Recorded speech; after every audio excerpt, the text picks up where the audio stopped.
Well, good evening once again. Day 1169 of the Trump administration. 215 days to go now until the presidential election. Today's White House briefing featured a large cast of characters. At times, the president and vice president apparently feeling that social distancing is something for them to recommend, if not follow themselves. When the vice president is talking, it sure sounds like he's in charge. We heard Jared Kushner talk today. It sounded briefly like he's in charge. Ditto the admiral we heard from today, talking about the supply chain and sounding in charge. A number of the daily speakers make it a point to reference data, perhaps because it is a huge problem right now. We still have no idea how many Americans are walking around with this virus.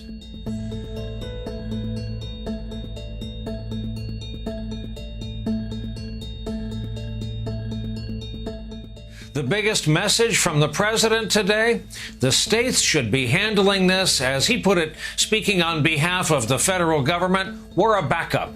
He says the states should have had more equipment and PPE already on hand. He said they should have been on the open markets just buying before the pandemic. And he repeated for good measure, nobody had even heard of something like this. As of tonight, there are 243,234 reported cases of coronavirus in the United States. We have every right to believe that at least double that number of people are actually infected with the virus at this time, but have not yet been tested. And as of tonight, there are 5,877 reported deaths from coronavirus in the United States. The total number of reported cases of coronavirus worldwide is now over 1 million. 1,013,839. And the number of deaths reported worldwide is now at 52,947. Donald Trump brought the imagery of war into the White House briefing today in the person of a Navy admiral who seemed to bring good news about the delivery of 200,000 masks to New York City hospitals. The 200,000 is going out as we very speak. Specific about that. It'll be delivered tomorrow. Can I ask a question? Yeah, but let me be clear on that if I can. What Jared announced, what the Admiral just unpacked, is that pallets are being loaded right now to send 200,000 N95 masks to New York City, to the public health hospitals. So to the public health warehouse in New York City. All the healthcare workers, help is on the way.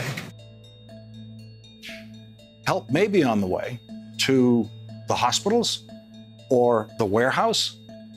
No, we have no idea where help is actually going to go, because in questioning by White House reporters, it turns out those masks are not being delivered by the federal government to any hospitals at all. No hospitals. Those masks are being distributed to commercial distributors, profit makers, who will then sell them to the highest bidder, including bidders in foreign countries.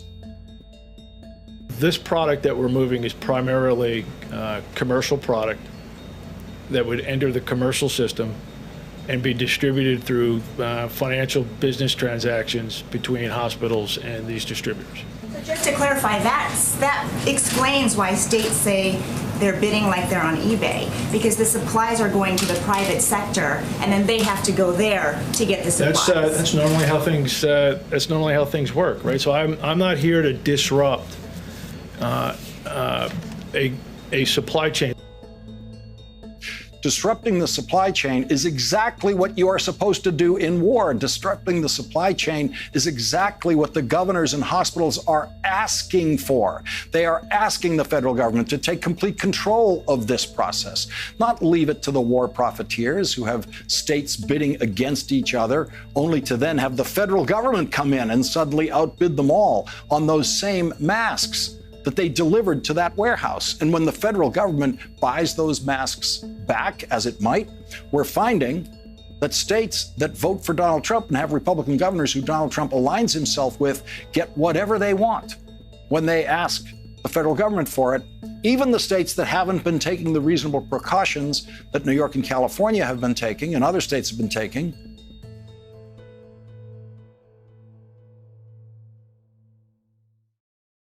Hey there, I'm Chris Hayes from MSNBC. Thanks for watching MSNBC on YouTube. If you want to keep up to date with the videos we're putting out, you can click subscribe just below me or click over on this list to see lots of other great videos.